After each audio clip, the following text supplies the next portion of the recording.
ब्रेकनंतर बातमी आता छगन भुजबळांच्या विजयाची। येवल्यामध्ये मनोज जरांगे फॅक्टर फेल ठरलेला आहे। येवल्यातून छगन भुजबळांचा पाचव्यांदा विजय झालाय। सलग पाचव्यांदा भुजबळ विजयी झालेले आहेत। शरद पवार पक्षाच्या माणिकराव शिंदेंचा भुजबळांनी पराभव केलेला आहे।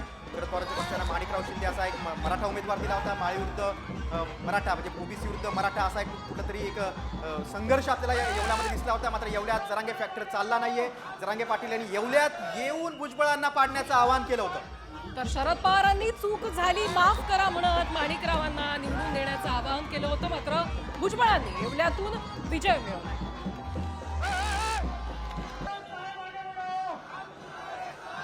देवेंद्र फडणवीस,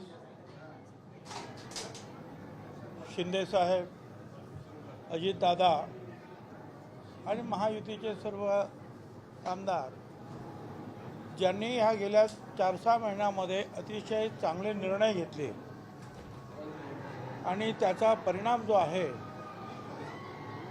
आज महाराष्ट्रातल्या या निवडणुकीमध्ये दिसून येतो आहे। ही संपूर्ण निवडणूक जी आहे ही आमच्या लाडक्या बहिणींनी जिंकली असं म्हटलं तर ते वावगं ठरणार नाही। त्यामुळे त्यांचंसुद्धा मी त्यांचे आभार मानतो मनापासून।